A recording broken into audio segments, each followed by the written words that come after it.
at the rodeo capital of the Philippines, Masbate. At this point of time, we would like to request our guests, and instead of a ribbon, we have the ceremonial rope cutting. At the count of three, all of us, let us count. 1, 2, 3, ready, go! 1, 2, 3! Congratulations!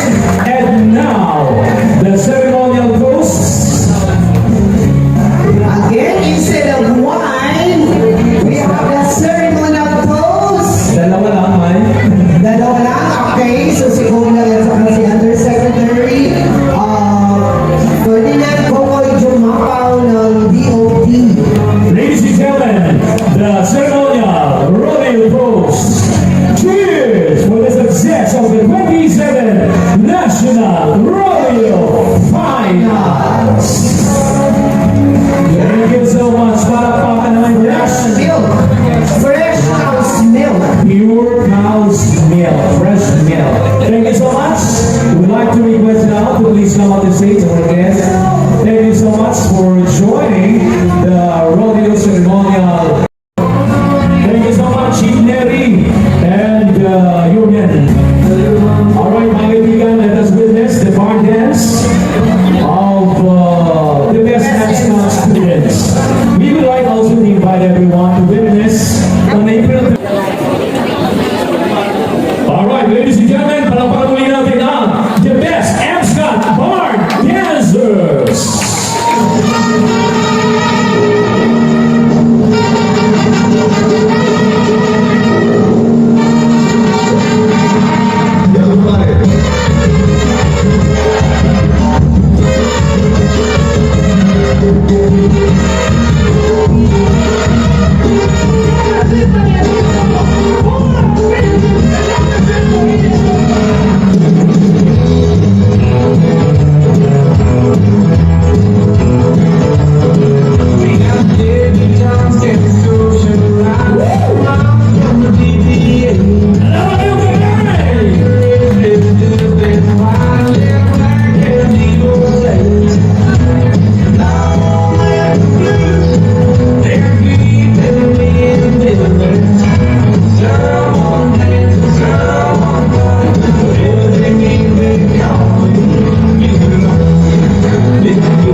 annual event. And we hope that 2023 is just the start of bigger and better things to come for Masbate and the Masbateños. Sa ngalan din po ng Bayan, salamat po sa ating muting Governor, Antonio Pico, kanyang may bahay, Vice Governor Olga Pico, ang ating mga congressmen, Congressman Richard po of the 1st District, Congressman Ana of the 2nd District, and Congressman Tonton of the 3rd District of Masbate. Salamat po sa inyong usual na pagsuporta sa Rodeo Masbateño Festival. Hindi niyo po alam siguro yung fears at concerns ng mga taga-RNI every time the staging of the rodeo comes near. Kailangan po ng pondo at yun ang talagang pinoproblema kung paano masusuportahan ng ating annual festival. And this year, although medyo nagbawas, pero nakita natin ang resulta.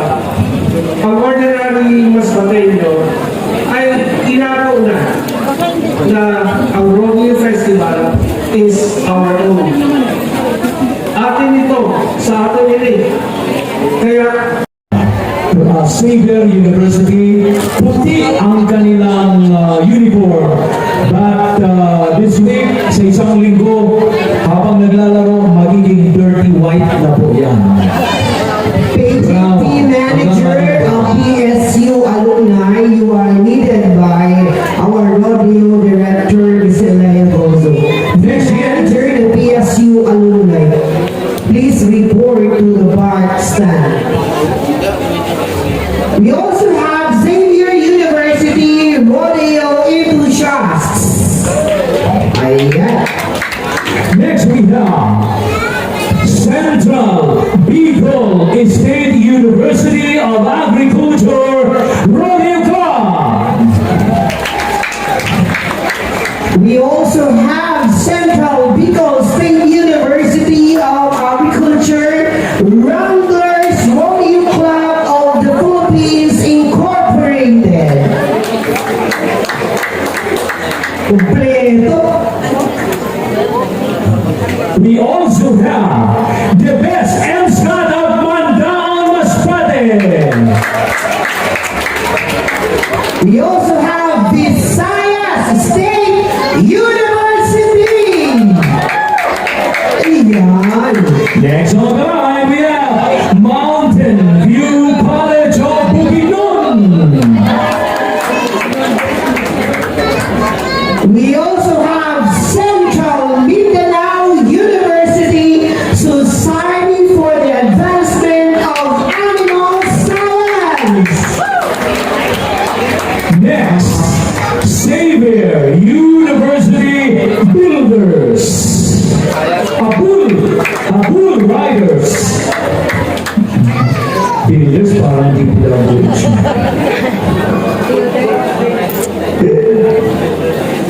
Ladies and gentlemen, we are the Erin Sages Quartet. This song is for all of you.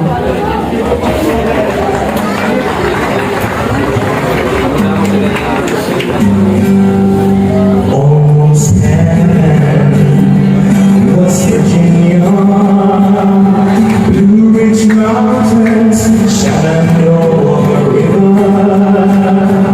Life is older, older than the trees, younger than the mountains, growing like a breeze.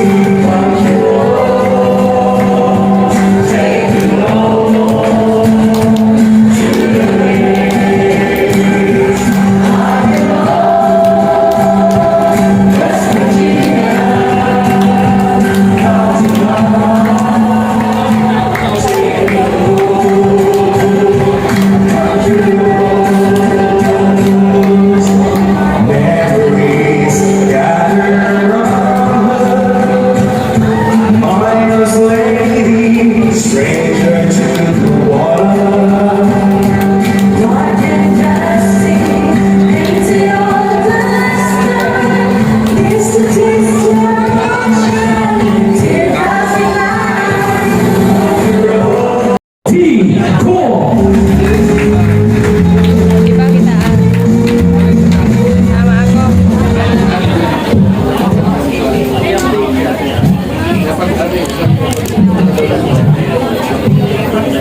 But it was represented by Yusei Kukoy Kumako. We were given a full authority of the secretary to recommend as well as to include the General Appropriations Act in the whole province of Masbate as far as tourism project is concerned. Palakpakan na ito. Pag mag-recommend din yan na amin ni kamilyon sa peso, mangyayari. So, we have also our Director of Tourism. This Director of Tourism with the Region 5. Director, of course, is very important. He will be the one to validate whatever projects and proposal the tourism will have. And it was no less than our tourism, the province of Masbate also will make a listing. In a system of protocol, it will be received by no less than the director and director to use it. And it will be automatically approved by the Secretary of Tourism Trust. So, marami na. So, this is our ultimate hope solution for economic stability in the province of Masbate. That's why, and the first day of assumptions of your superintendent, Canton Hall, was a native of Oso, Masbate. Sabi ko sa kanya, gagawa tayo ng yudo sa mga alalili na Pilipinas sa Provincial Government of the Province of Masbate para malaman ng mga estudyante pati na yung ibang sa ibang lugar ng mga Masbateño na ito pala ang mga tourist spot sa probinsya ng Masbate. So to sum up all of the same, if there will be a tourism impact, this will be advantageous to the people of Masbate. Look, in the re-elections, I was criticized by my political instructor by putting up these linkages to its neighboring provinces, putting up road from Luzon, Visayas, and Mindanao. Now we come to realizations that putting up a road or linkages to its neighboring provinces mean an economic impact in the province of Masbate. So, considering the geographical situation of Masbate is good as Singapore, we have linkages in our neighboring provinces, linkages from the birthplace of our music of tourism, going to Bugo to Negros. From the port of Minta to the port of Calbayog City, we will be now catering the people of Eastern, Western, and Northern Samar and direct to Cebu. Another boat that we have is from Cebu to Siquijor to Ilugan. And from the port of Mogo, that we have linkages from a port of Mogo to Pinan, Mogo to Ilugan, Mogo to Pasacao, and of course, Aroro to direct to San Andres. So, we will now declare that Masbate is a transshipment point. So we generate employment out of 27 provinces, no less than 600 Masbateños that will involve. So therefore, this is advantageous to the people of Masbate. So, to our Vice Governor Ogako, to our board member, to our city mayor, Abis Tumason, and of course his wife, Vice Mayor, Rowena Tumason. And to those tourism impact that we Bihar, matagal ang development kung itong tatlo lang ang mag-usap-usap. Yusek Sumangkong, the regional director, Aqua, and the provincial director. There must be a financial backup in the whole Congress. He should deliver the public speech in the whole Congress denouncing that there will be a tourism infrastructure development, especially a road link. Rodeo Finals Turn. We'd like to request again our guests on the stage with our provincial governor to please call the Celeste. Attorney Milagros Isabel Cristobal. RD Attorney Arnaldo Escobar Jr. of DILG Region 5. Also, Mr. Lindo G. Naroy, Officer in Charge, Regional Director of the Department of Trade and Industry.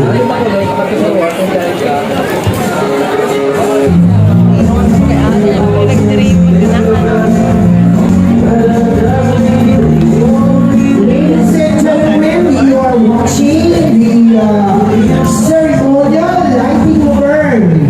Ladies and gentlemen, dapat po natin the lighting of the 2023 National Rodeo Turn with our regional director Gilbert T. Satsat, Undersecretary, lighting burn. Pwede na po kayo tumahaw.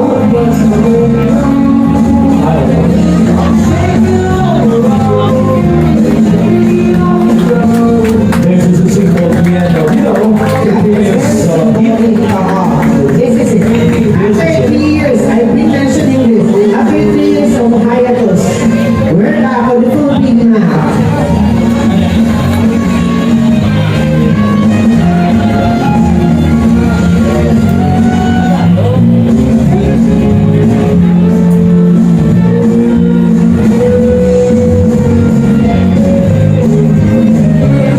Thank you so much. Okay, would like to request this. This will be followed by the ceremonial branding.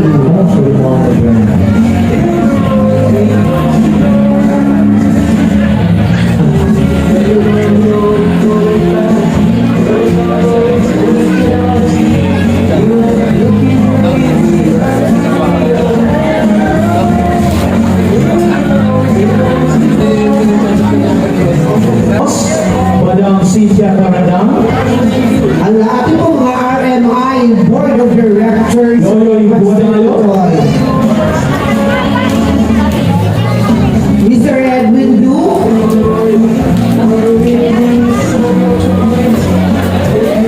Oy, wala pa. I would like to request the players to please move backward a little. Mga players. Para daw yung mga doves, si mga kalapate ay nakabuelo sa Also, paglipan. would like to invite Mr. Sobroni Rizala to please join the RMI group. Move backward. Move backward pa po. Please. Players. Rodeo Director Leo Bunson, join the group, please. Mr. Edwin Du, Ma'am Cynthia Carandang. So our guests are getting ready for the At the count of 3, mamaya. of white dogs, which is a very important symbol for peace and of course the success of the 27th We Rugby have Finals. 200 pieces of pigeons to be released by our guests, the RMI officers. RMI officers headed by Madam Ruby M. Sanchez Morano, President. 3! Alright, great to see you, Officer Joven Aguilar of K9 Gardens ba yan? K9 Gardens. Congratulations! Secretary Cristina Frasco, na dati rin po siyang mayor doon. Kaya ngayon, we are very lucky that Yusek Popoy is here at magbibigay siya ng suporta na lahat ng sinabi kanina ni Governor Tonico ay makakarating kay Secretary. And of course, to the whole family, ang number one tourist attraction ng Masbate na talagang pinapaganda ang Masbate. Now, ladies and gentlemen, I give to you my boss, my idol, Yusek Kokoy Umapang. Ladies and gentlemen, the message of the guest speaker, Undersecretary Fernando Gogoy Umapao, Undersecretary, Department of Tourism. Honorable Governor, Honorable Antonio Tico, Vice Governor Ma'am Olga Cook, members of the Sangguniang Panlalawigan, our three district representatives, Richard R. Anueton, regional directors, assistant regional directors of the different agencies of government, PNP, mayors, all here, vice mayors, Sangguniang Bayan members, lahat na nandito at ang committee ng BART. Ladies and gentlemen, magandang umaga.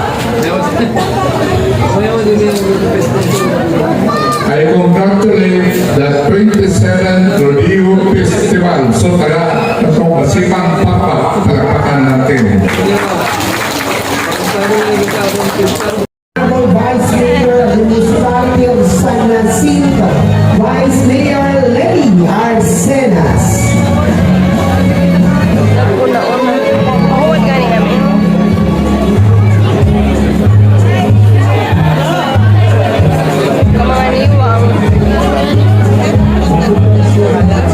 Yes.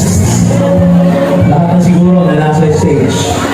Para ma-witness the cattle branding. And we'd like to request all our guests on the center stage to please engage this live and na may action na.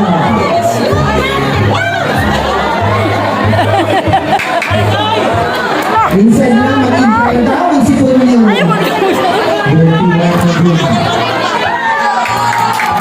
Napakalakas ng edad, tingnan mo. Okay, inaayaan po natin ang lahat tulad by our provincial governor Antonio and all the guests on the center stage to please go down again at the center of the arena for the ceremonial cattle branding. Lahat po na nasa stage. And don't you worry, right after the ceremony of branding, magkakaroon po ng laro. Meron agad. Ma'am Cynthia, of course, with the President, Ma'am Bing Morano. Ay, ang ating mga RMI officers. Pinapatay na partida. Also acknowledging our provincial budget officer, Sir Toto Gonzales, and our provincial disaster risk reduction management officer, Dr. Adonis Dilao.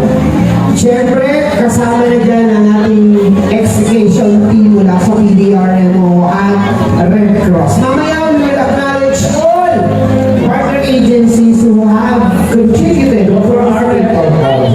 Okay, Dr. Arnold de Los Santos. Ayan. Alright, stand by after the ceremonial cattle branding. We shall have the first event, casting down men's shooting category, casting down women's shooting category, and of course, 4-person carambola. Now, the cattle branding with our regional director, Director Gilbert T. Sazan,